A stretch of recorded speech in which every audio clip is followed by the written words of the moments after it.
Today on the Relationship Renovation podcast, we talk to Dan Purcell about eyes open sex.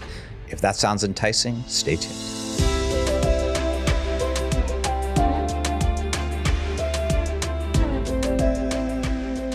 Hello, all, and welcome to the Relationship Renovation podcast. I am Tarah Kerwin. And my name is EJ Kerwin. And today we are super excited to welcome Dan Purcell. He is a intimacy educator. He's the founder of Get Your Marriage On, and which is also a popular podcast. Dan's known for helping couples strengthen emotional and sexual connection through playful tools, practical skills, and honest conversations about desire and long-term relationships. Yes, so, please. Welcome, Dan. Yes, happy to be here. Thank you. Yeah, we had a great sort of intro conversation before this, so I think we're all primed and ready to talk about intimacy and long-term relationship. It's something our audience, loves to hear about because, as we all know, it's not the easiest thing to be successful at in the long term. And I think the topic that we're going to talk about today is something we've actually never had on our podcast, and we have almost 300 episodes out, so. It's a good one. It's a vulnerable one, but I'm excited that you brought up that topic, Dan. Yeah. How are you, Dan? Good. I'm happy to be here. This is fun. Well, first, give us a little background on yourself and, how you began helping couples. What your specialty is. Just give us a quick download of who you are. Yeah, sounds good.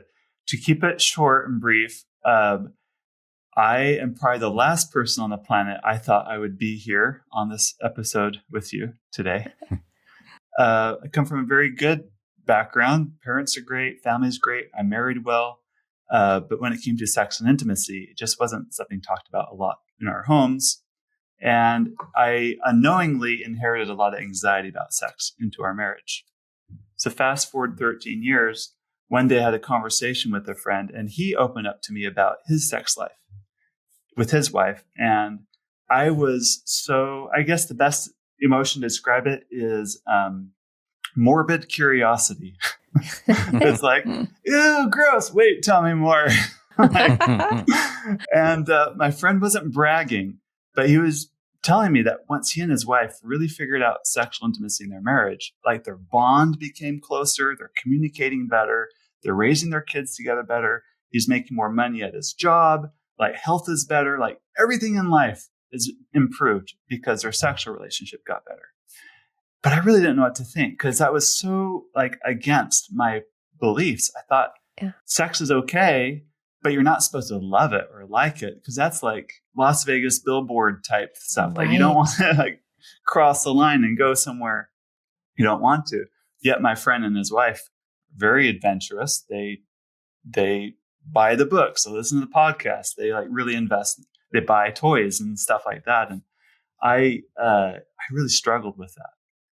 But I worked through it. And long story short, it made such a profound impact on my own marriage. And within a few months, our own marriage I thought was a good marriage, just went to a whole nother level of greatness and had such profound change. It's led to a career change. And now this is what I get to do full time, helping couples. Specifically, I work with Christian couples improve sex and intimacy in their marriage. This is amazing that it came directly from the success it brought into your marriage, because we know the best work can be done when you've gone through it yourself. And it was so impactful that you now want to help others hopefully get that same impact too. So I love the story. I can't believe you changed your entire profession.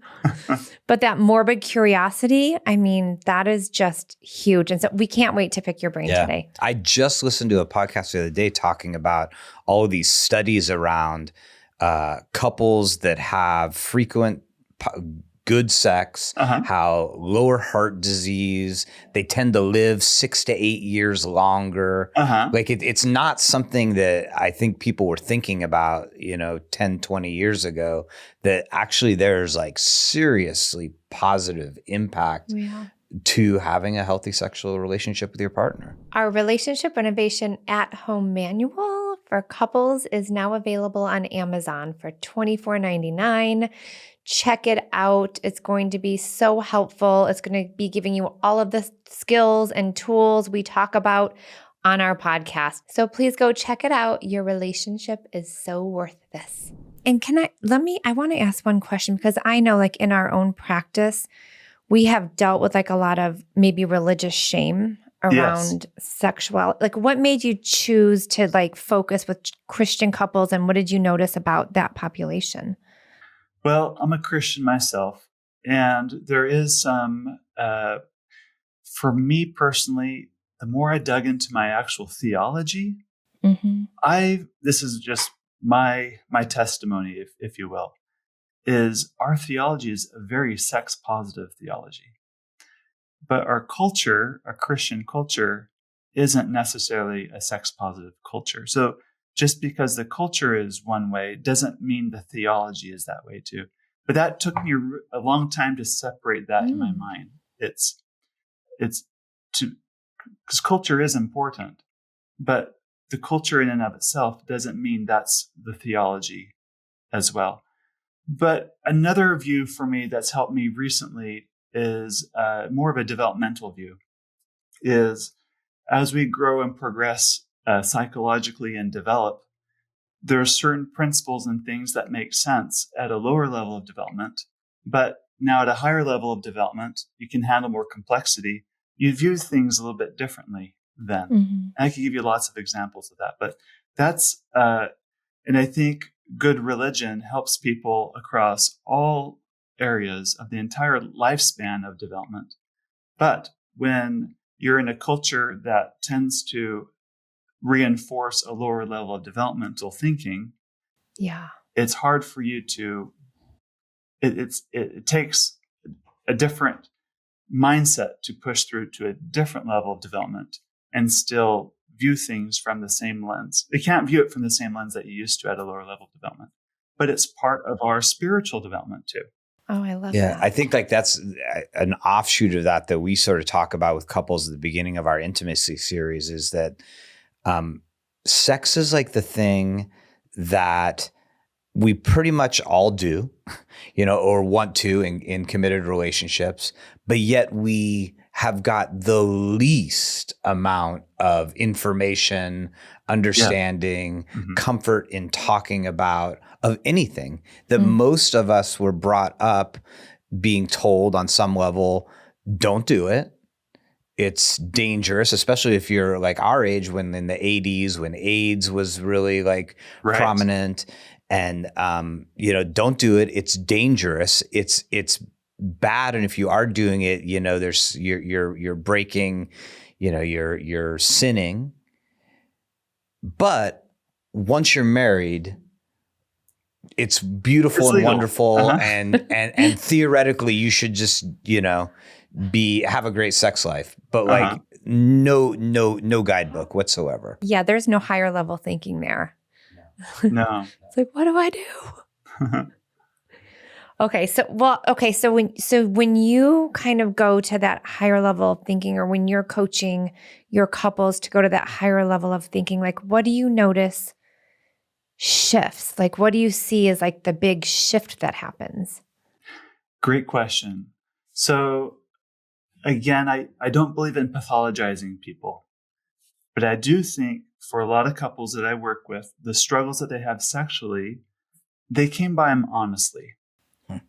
And but the problem is they're trying to fix their current problems using the current model. And Einstein said it this way: you can't solve a problem at the same level of thinking you used to create the problem. You have to elevate your thinking, elevate your intelligence to solve that problem.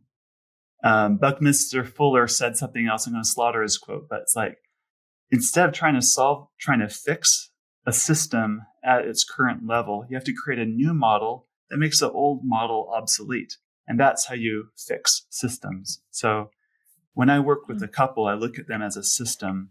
Right. And what is their current quote unquote solution that's keeping the problem in place over and over and over again?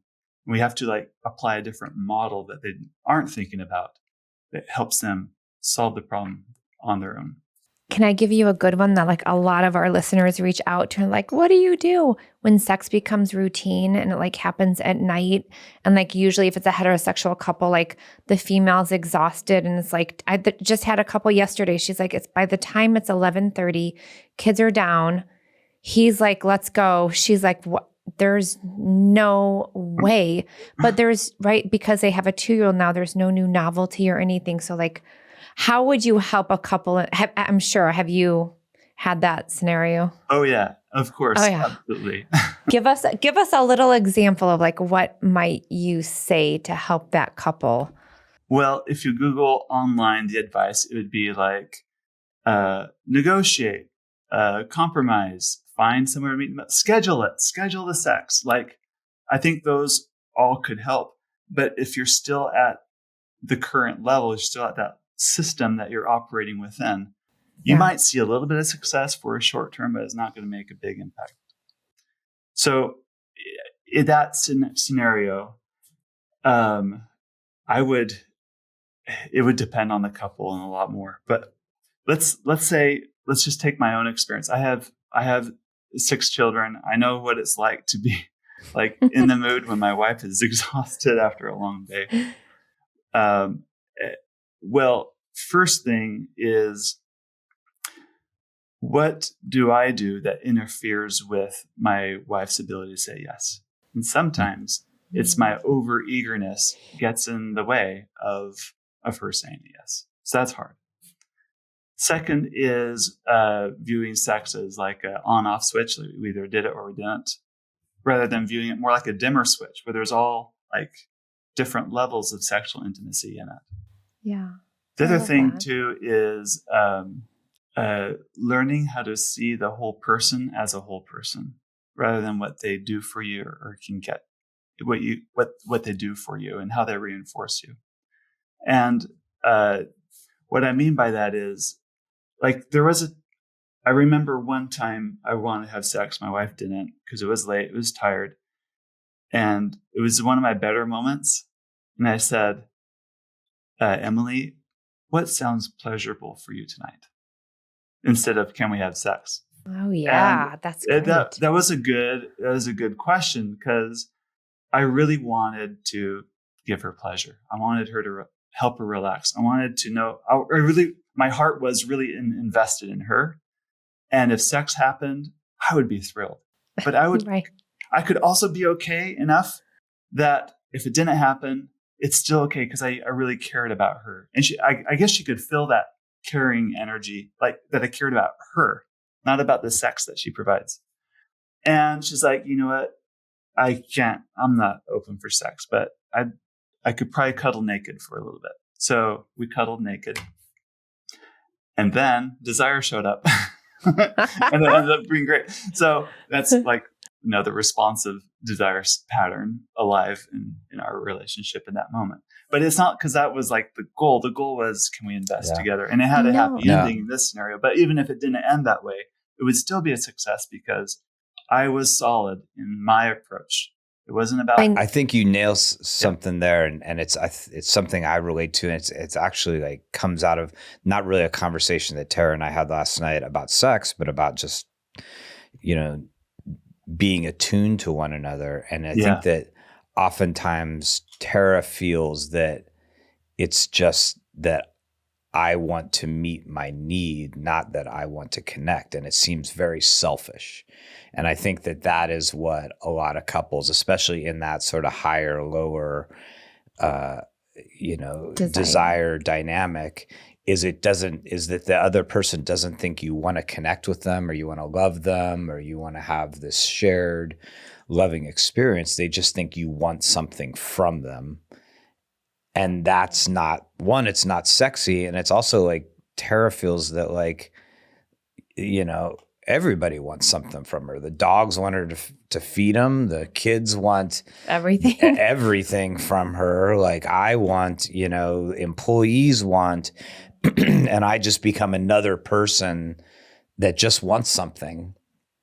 Never mind if you go even deeper into like, trauma and everything else. It's just like, it's a really bad dynamic that we've still are struggling. But I would say, Dan, what you said. So in our intimacy series, part 4, we talk about instead of seeing sex as an obligation, it's more of an energetic connection. And so when you're coming into the bedroom and instead of asking for sex, you're asking for connection. Mm-hmm. And like in that moment, it was like, hey, Emily, what would feel pleasurable tonight? And I love that. And I think that people often like mean that, but it comes out wrong.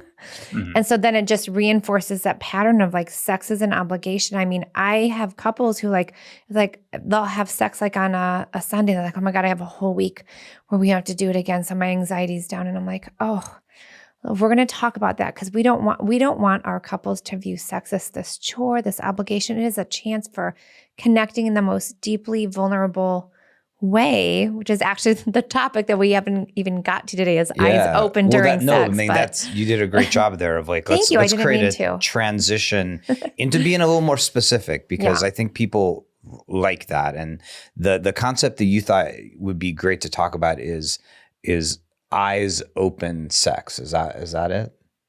Yeah. Help us understand. There have been times I've had sex where it was kind of like just check it off. We say we did it. We even had orgasms that we shared. It felt great. And then there's other times we've had sex where it's very soulful. I can't say it. I can't think of another word, but I like that. I am here. You are there.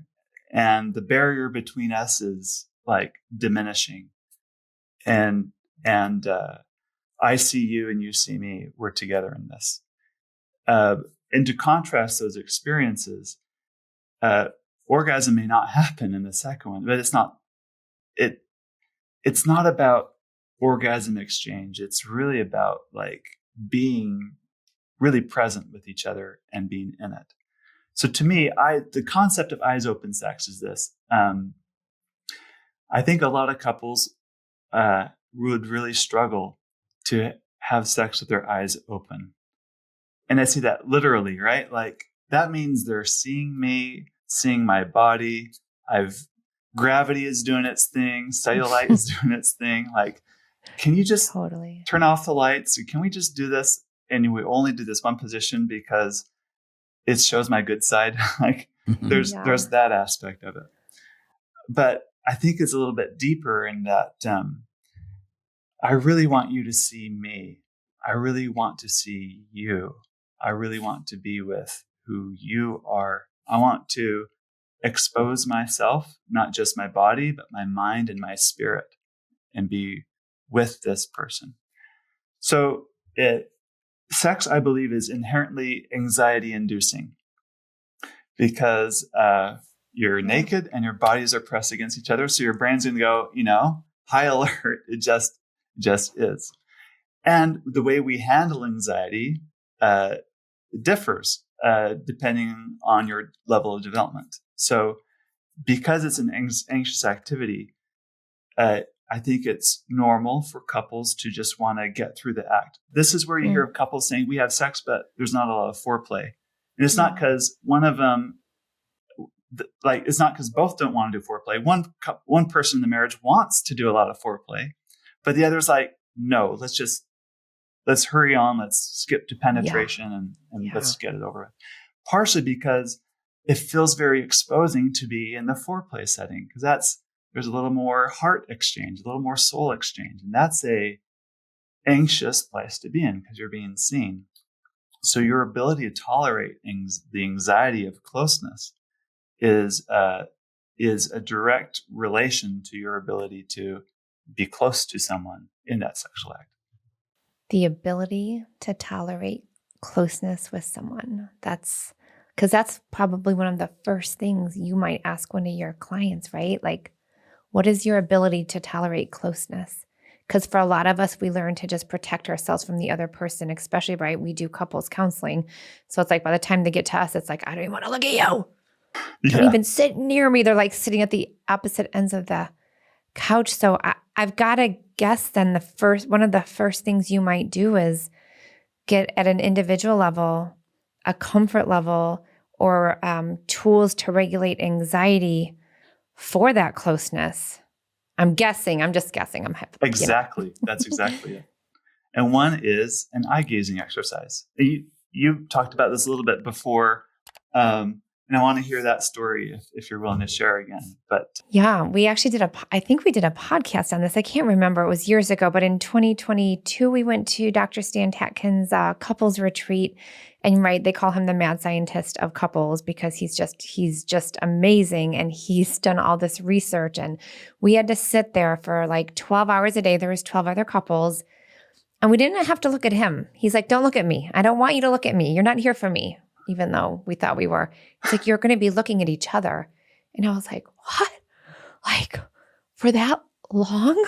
For that many minutes, like minutes felt like hours. And I remember our very first exercise in our very first like workshop setting, I was so riddled with anxiety, having to look super uncomfortable for you. Having to look into EJ's eyes and like see him and him, like, and our souls bearing each other.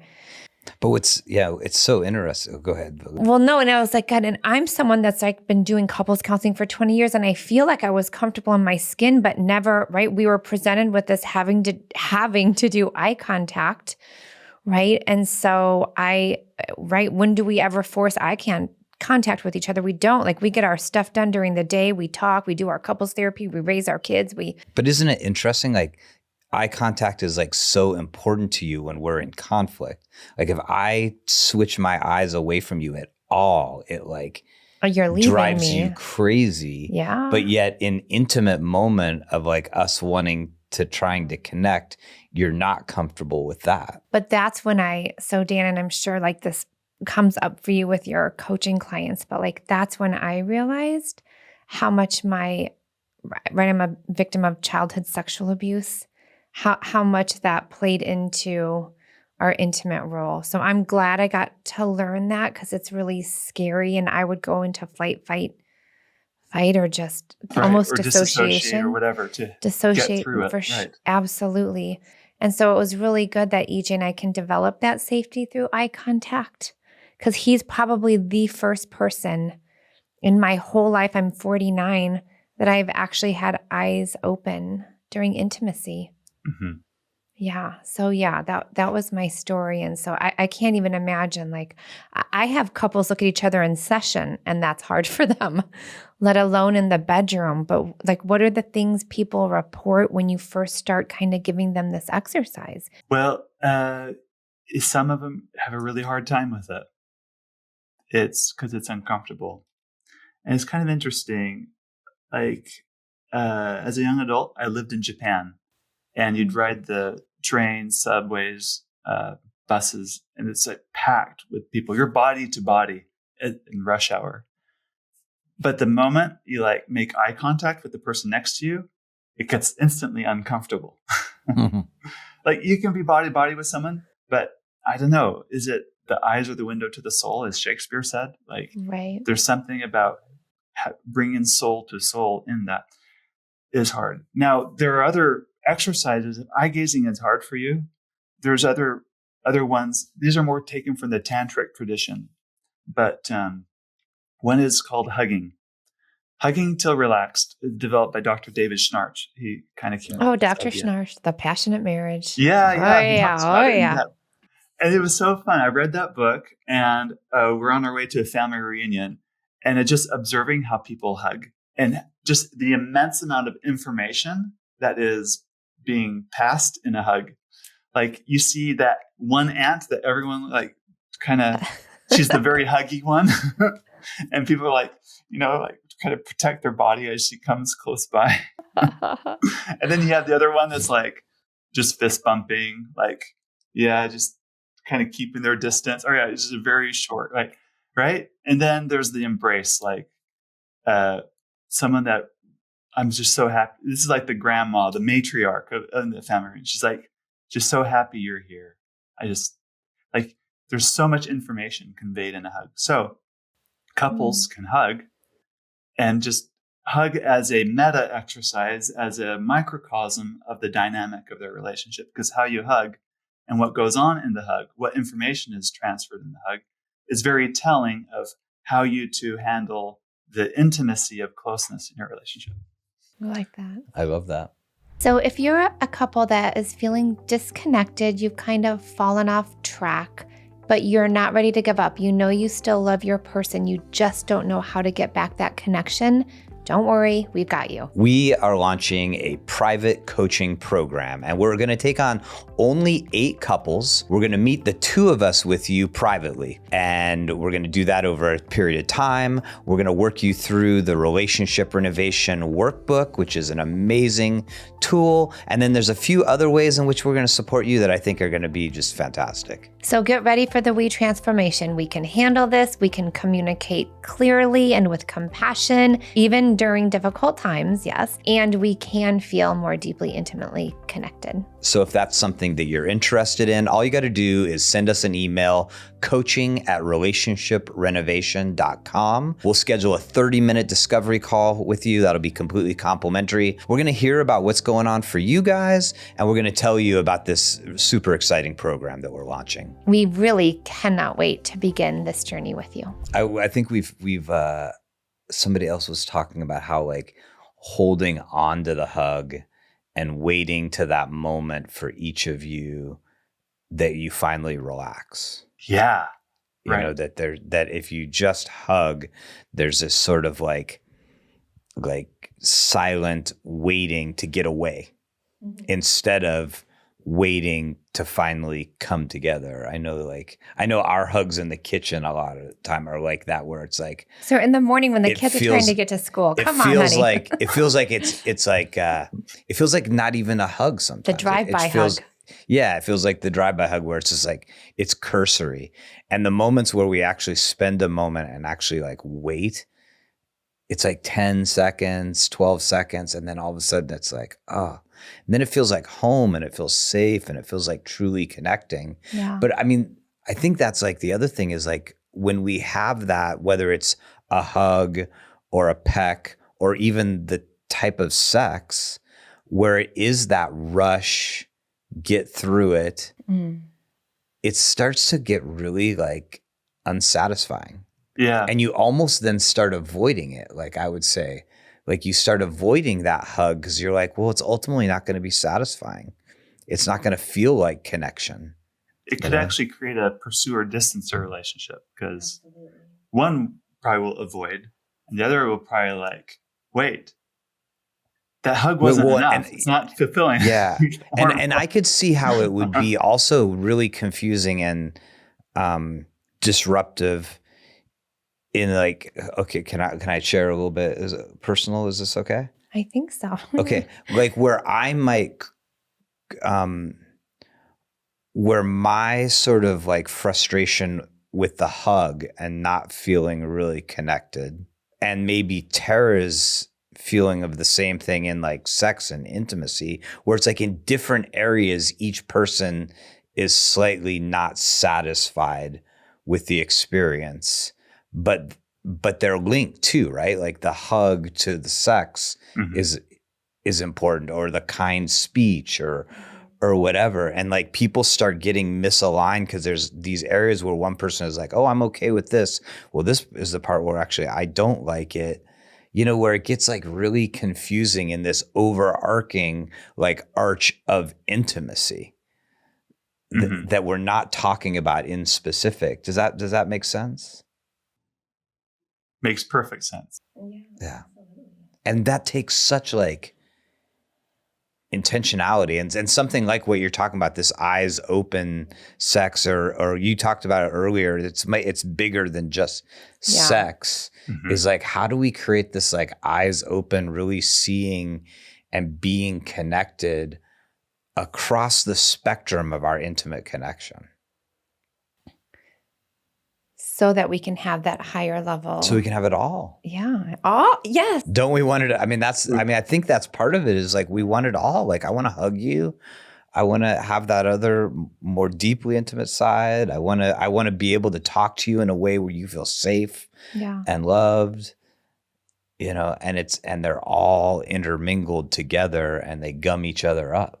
Well, and what I hear Dan saying is, our daughter has been diagnosed with OCD, so she goes through exposure therapy, and it feels like that's kind of the tools you start to give couples. It's like, okay, start with this hug if that feels okay, or maybe start with like a non-sexual massage, and that you almost start to like get comfortable with different levels of exposing yourself vulnerably.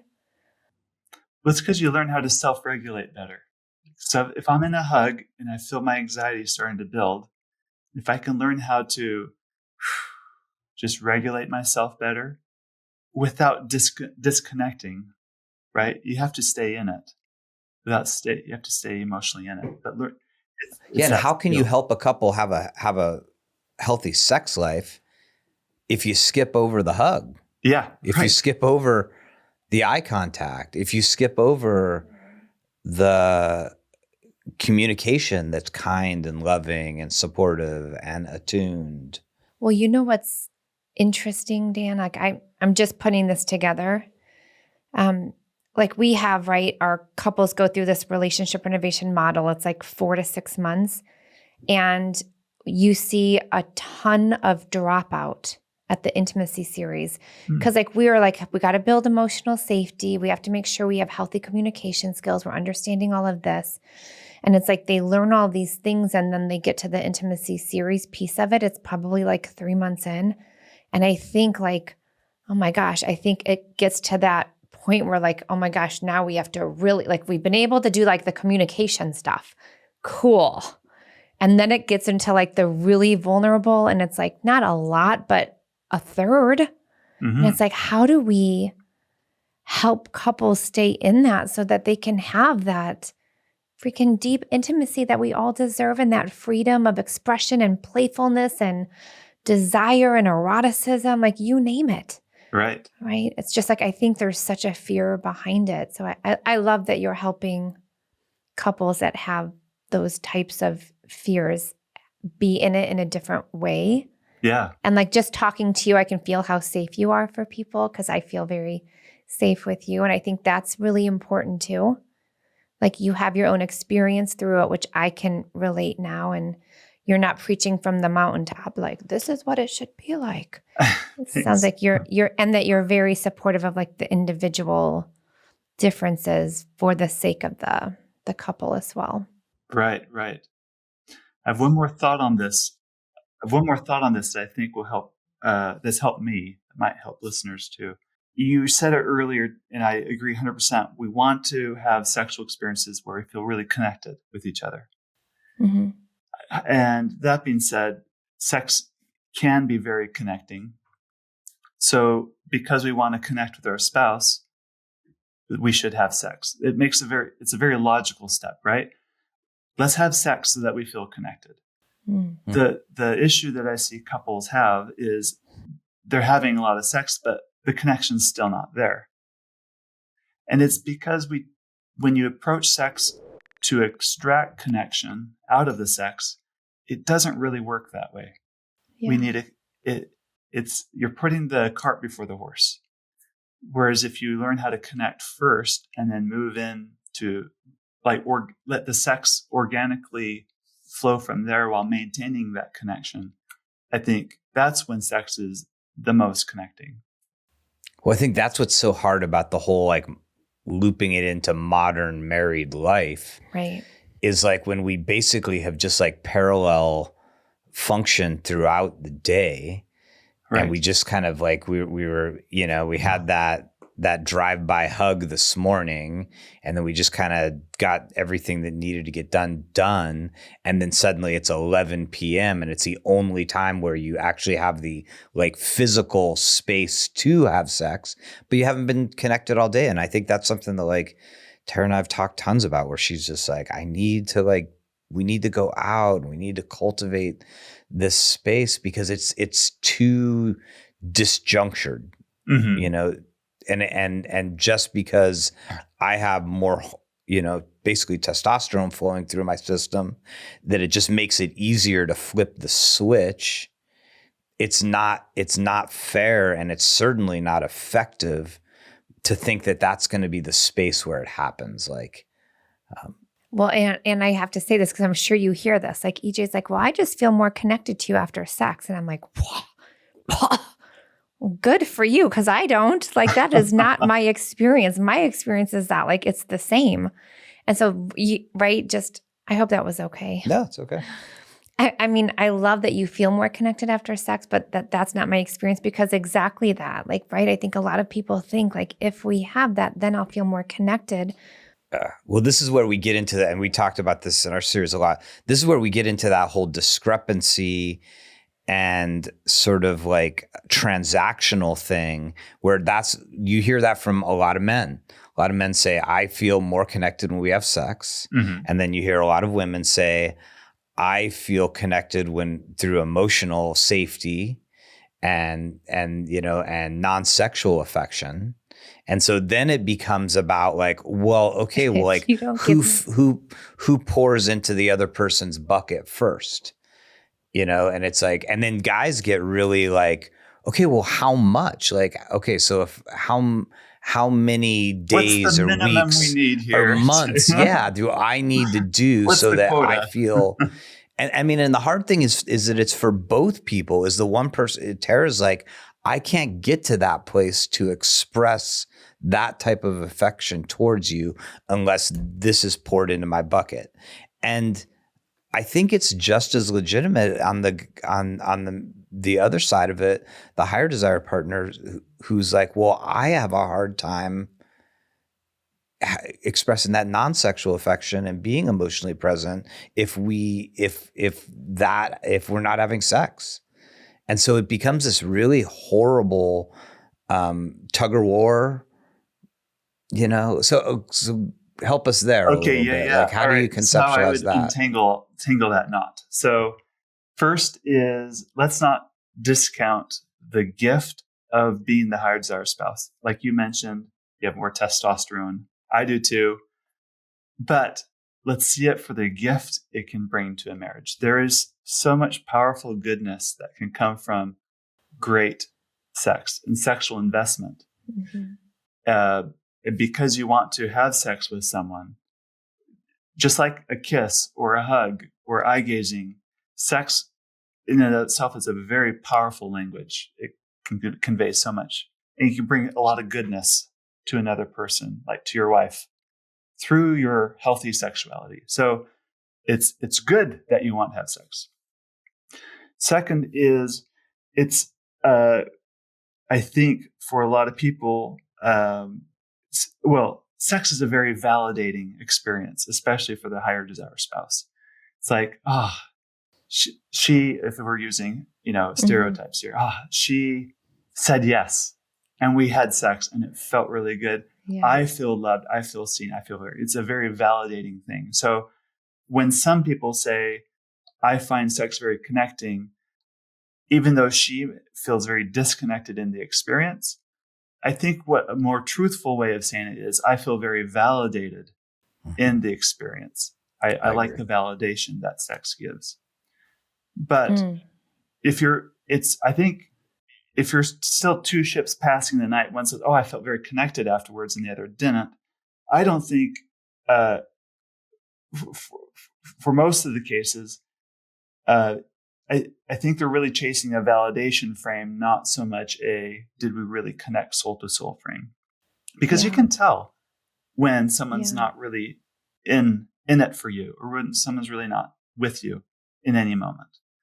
So Dr. Stephen Schneider, he wrote a great book years ago called Love Worth Making. And he teaches this concept for busy couples called the two-step. And I think I love this. And it's really simple. But step one is everything that we've been discussing. It's learning how to connect first. But he takes a very nuanced approach. Is in order to connect with someone else, you have to kind of connect with yourself first. Mm-hmm. So he tells a story of a woman who sex always felt like an obligation for her. Then she started doing yoga. She's busy with kids and everything, started making time for yoga. And after a good yoga workout, she found she had more sexual arousal just within her own body because she felt good. As soon as her husband came in the picture, she couldn't she couldn't hold on. Like arousal wasn't the same. So the step one was learn how to hold on to that feeling she got from yoga in the presence of her spouse. So what she did is they made a routine before going to bed. They're going to undress and be naked in bed.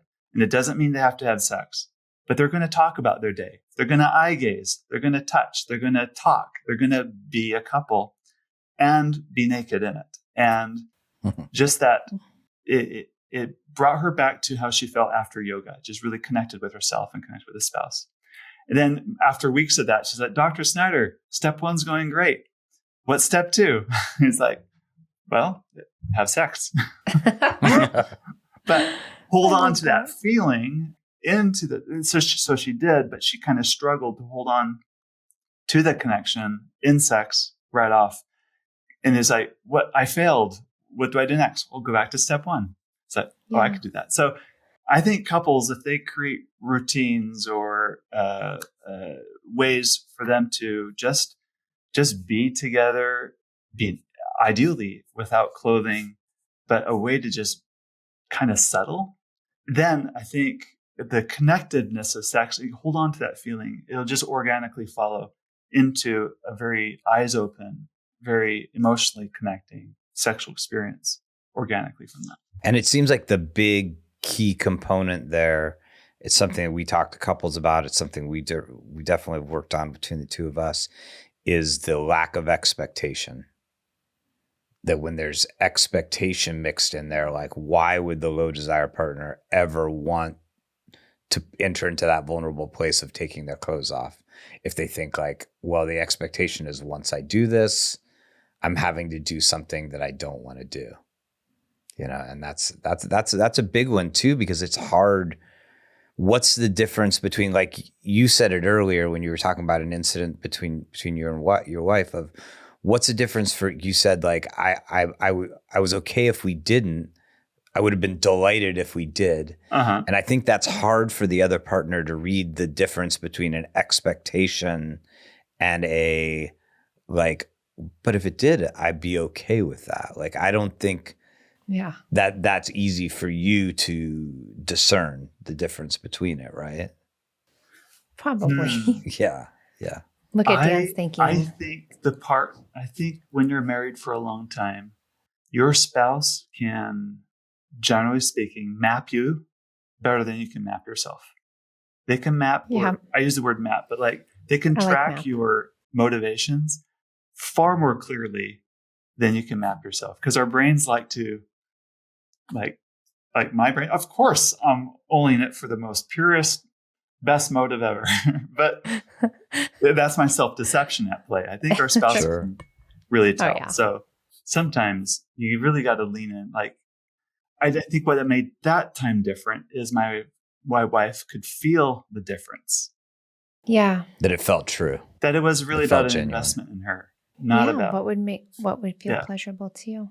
I could tell till I'm blue in the face, like, no, I really, really want this for you. But if she can still track something about it's not lining up for her, I think she might get the more accurate picture of what's really going on rather than what I think is going on. And trying to convince her that she's crazy because she's not agreeing with the way I want her to perceive me. It's got to be genuine. Yeah. Well, thank you. Thank you, Dan. This has been really... You're amazing. It's, I think like one of the things that's been wonderful about today is we talked about sex. I mean, we really talked about sex. We didn't kind of do that whole thing of like generalizing it into intimacy. We talked a lot about sex, and it was also very just like, normal. And I think that's what's missing. That's what people really struggle with, is just talking about sex like it's just another thing, because even though it's wonderful, it really is just another thing we should just be able to talk about in like a rational, open-hearted, vulnerable way. Like, so it was nice to be a part of that with you. We appreciate that. Thanks. Yeah. You picked the right career. Oh, you two are great hosts. This is a fantastic work that you're doing.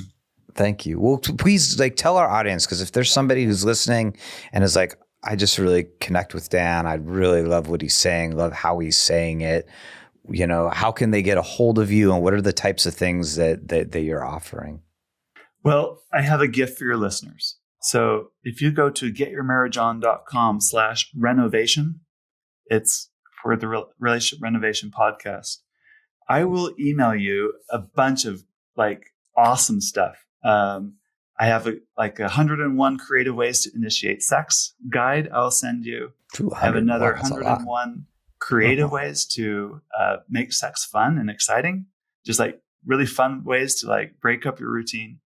I have a mobile app called Intimately Us and another one called Just Between Us.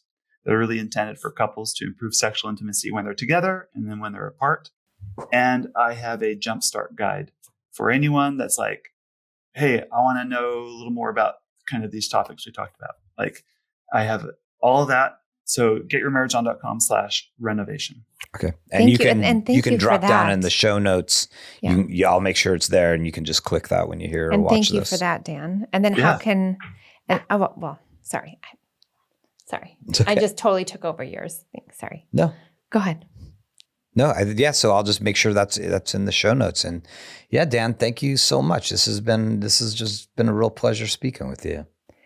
Thank you all for listening. We hope today's conversation was just helping you kind of think more, gain more awareness, and just like really recognizing that we all deserve to have amazing, deeply loving, intimate relationships and really good sex.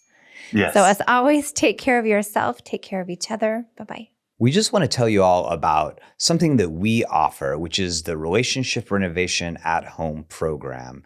It's basically the way in which we've worked with couples for years in our counseling center, but a way that you and your partner can do it at home. It gives couples structure to build that emotional safety and the skills that we didn't learn, but that are so essential to learn in building a healthy relationship.